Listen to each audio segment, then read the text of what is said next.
आप सब दुखी हैं, पर क्यों? कभी सोचा है आपने? हमारा दुख, हमारी पीड़ा किस लिए है? हम सब दुखी हैं क्योंकि हम सब का कुछ न कुछ छिन रहा है, या कुछ है जो हमें चाहिए और वह हमें प्राप्त नहीं हो रहा।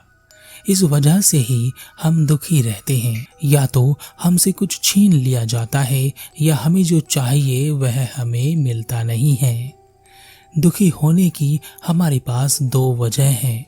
एक हमारा भूतकाल जो कभी नहीं आएगा, एक हमारा भविष्य जो निश्चित ही नहीं है। परंतु हमारे पास सुखी और खुश होने की केवल एक ही वजह है, और वह है वर्तमान। लेकिन हम दुखी तो इसलिए हैं क्योंकि हमारे वर्तमान में दुख है। तब वर्तमान सुख कैसे दे सकता है? वर्तमान कहता है, जो अभी आज तुम्हारे पास है उसका आनंद इसी समय में ले लो। क्या पता कल वह चीजें तुम्हारे पास हो या ना हो जो आज है। तब तुम इन सभी चीजों को पाने के लिए रोओगे, अपने भूतकाल के लिए रोओगे और भविष्य में उन्हें पाने के लिए प्रयास करोगे। फिर से तुम अपना वर्तमान बिगाड़ दोगे। एक व्यक्ति बहुत गरीब था। जब वह धनी लोगों को देखता तो उसे बड़ा बुरा लगता। वह भगवान से कहता कि तूने मुझे गरीब क्यों बना दिया? इन लोगों को देखो कैसे धन में खेल रहे हैं, जीवन का आनंद ले रहे हैं, और एक मैं हूँ, रोज एक एक पैसे के लिए तरस जाता हूँ। मुझे भी अमीर बना दे। एक दिन उस गरीब व्यक्ति को एक गुरु के बारे में पता चला, तो वह गुरु से अपनी गरीबी दूर कराने के लिए उनके पास पहुंच गया और कहा, गुरुदेव, मैं बड़ा गरीब हूँ, बड़ा दुखी हूँ। मुझसे दुखी इस दुनिया में कोई नहीं है। मैं सुखी होना चाहता हूँ और मेरा सुख अमीर होने में है। कुछ ऐसा उपाय कीजिए कि मैं अमीर हो जाऊं। गुरु ने उस गरीब व्यक्ति के चेहरे पर दुख और पीड़ा के भाव देखे। गुरु उस व्यक्ति को अपने साथ एक अमीर व्यक्ति के घर पर ले गए। उस बड़े और भव्य घर को देखकर उस गरीब व्यक्ति की आंखें फटी की फटी रह गई। उसने गुरु से कहा, गुरुदेव, इतना अमीर होने के लिए तो मैं कुछ भी खोने के लिए तैयार हूँ। कितना आनंद है यहाँ। गुरु मुस्कुराए और कहा, इसीलिए तो मैं तुम्हें यहाँ लाया हूँ।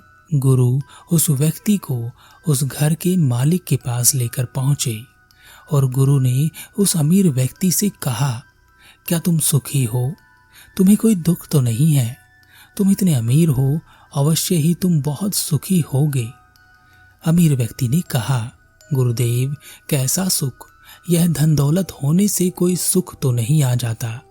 मैं जन्म से अंधा हूँ और अंधे के जीवन में सुख कैसे हो सकता है? सुख तो उन आंख वालों के जीवन में है जो इस दुनिया को अपनी आंखों से देख रहे हैं। गुरुदेव, अगर कोई मुझे केवल थोड़ी देर के लिए भी दृष्टि दे दे, जिससे मैं अपने मित्रों, रिश्तेदारों और इस दुनिया को एक बार अपनी आंखों से देख सकूं, उसके लिए मैं अपनी सारी धन दौलत को उस व्यक्ति को देने के लिए तैयार हूँ। मैं जितना दुखी हूँ, इतना कोई भी दुनिया में दुखी नहीं होगा। भगवान ने न जाने मुझे अंधा क्यों बना दिया। गुरु ने उस गरीब व्यक्ति से कहा, तुम चाहो तो तुम्हारा सुख तुम्हें अभी मिल सकता है।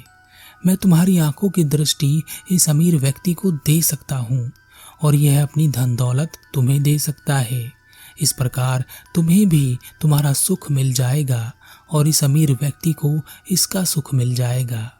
गरीब व्यक्ति ने कहा, नहीं गुरुदेव, बिना आंखों के इस धन दौलत का मैं क्या करूँगा?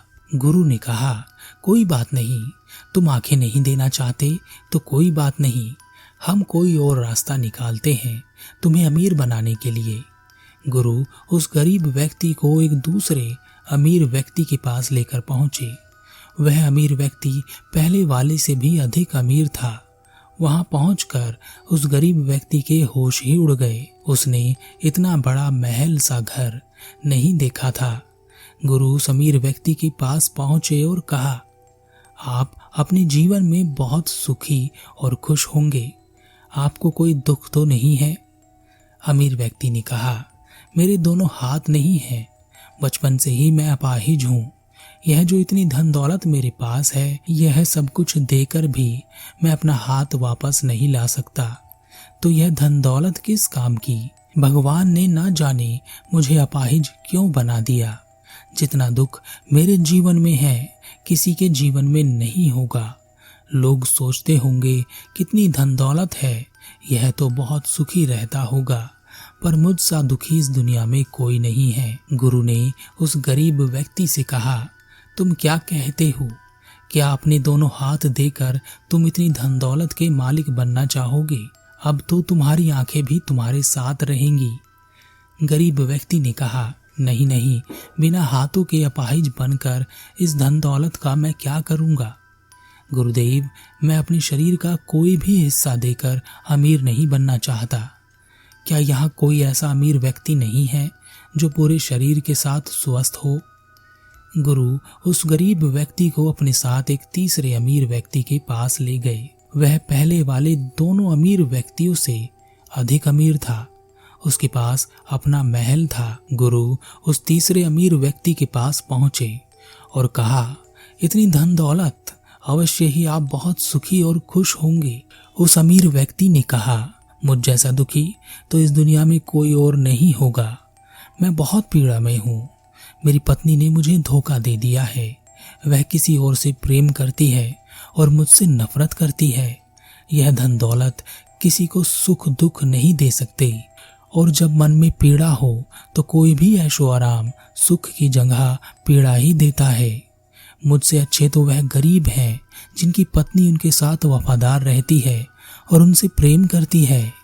आज मैं मन बना चुका हूँ, अपनी पत्नी और उसके प्रेमी को आज मैं मार डालूंगा। गुरु ने कहा, इससे पहले कि तुम उन दोनों को मार डालो, मेरे साथ बैठकर भोजन करो। अब जाओ और भोजन की व्यवस्था करो, और साथ में कुछ कांच के टुकड़ों को एक बर्तन में लेकर आना। उस अमीर व्यक्ति ने गुरु के भोजन की व्यवस्था की और कांच के टुकड़े लाकर गुरु के पास रख दिए। गुरु और वह अमीर आदमी और वह गरीब आदमी साथ में भोजन करने बैठ गए। गुरु ने उस अमीर व्यक्ति के भोजन में वह कांच के टुकड़े डाल दिए और कहा, अब आप इस भोजन को खा सकते हैं। अमीर व्यक्ति ने कहा, आपने यह क्या किया गुरुदेव? अगर मैंने भोजन के साथ यह कांच के टुकड़े खा लिए तो मुझे बहुत सारी पीड़ा होगी या मेरी मृत्यु भी हो सकती है। गुरु हंसे और कहा, यह बात तुम्हें समझ में आती है, पर तुम्हें यह बात समझ में क्यों नहीं आती कि अगर इस भोजन को खाना है तो इस भोजन से कांच के टुकड़ों को निकाल कर अलग कर देना होगा, तभी यह भोजन खाने योग्य हो सकेगा। तब यह भोजन तुम्हें पीड़ा नहीं देगा, बल्कि भोजन ग्रहण करने का सुख देगा। अमीर व्यक्ति ने कहा, मैं आपकी बात समझ नहीं पा रहा गुरुदेव। गुरु ने कहा, किसी ने हमारे साथ धोखा किया है तो यह उसकी समस्या है। ऐसे लोग कांच के टुकड़ों की तरह होते हैं। अगर तुम उनके साथ चिपके रहोगे, उन्हें नहीं छोड़ोगे, तो वह तुम्हें ऐसी ही पीड़ा देंगे जैसे कि यह कांच मिला हुआ भोजन दे सकता है। इसलिए सबसे अच्छा समाधान है, इन कांच के टुकड़ों को अलग कर दो और जो है उस पर ध्यान दो। तुम्हारी एक पुत्री भी तो है, उस पर ध्यान दो। सुख तुम्हारे पास ही है, बस इन कांच के टुकड़ों को भोजन से अलग करना है। और अगर तुम अपनी पत्नी और उसके प्रेमी की हत्या करते हो तो यह कांच के टुकड़ों से भरा भोजन करने के समान होगा। वह अमीर व्यक्ति गुरु के चरणों में गिर गया और कहा, गुरुदेव, आपने बिल्कुल सत्य कहा। आज आपने मेरा जीवन बर्बाद होने से बचा लिया। आपने मुझे बचा लिया। गुरु उस गरीब व्यक्ति को लेकर आगे निकल पड़े।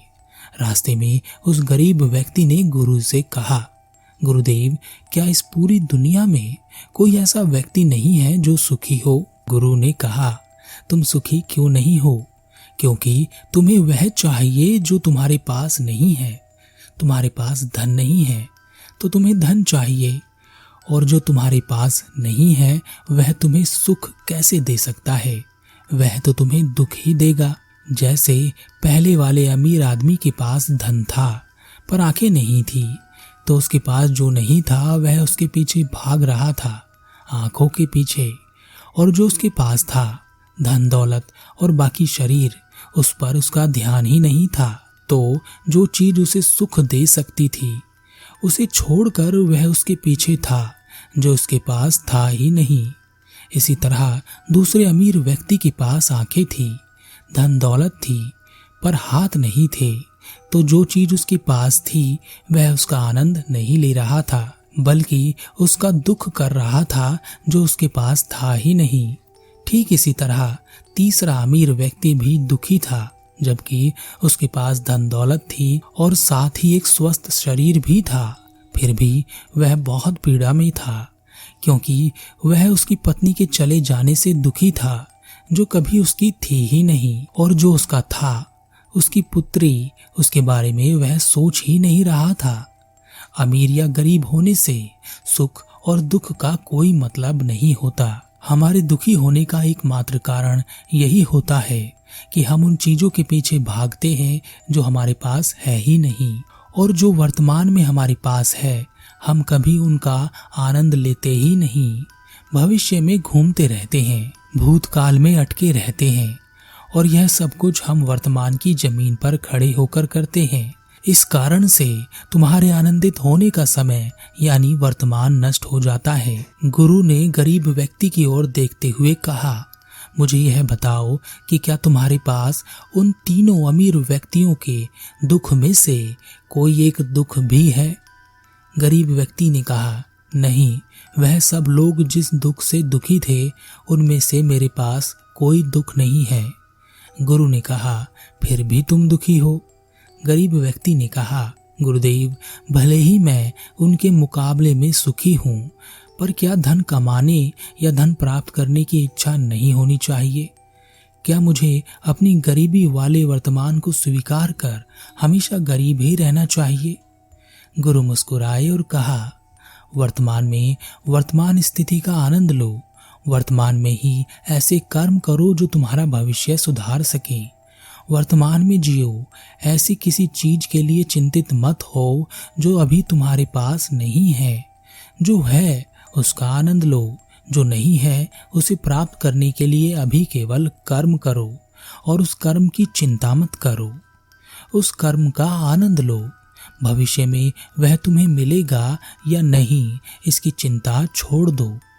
तभी तुम अपने जीवन में हमेशा सुखी रहोगे, भले ही हालात कितने भी बुरे हों या हालात कितने भी अच्छे हों।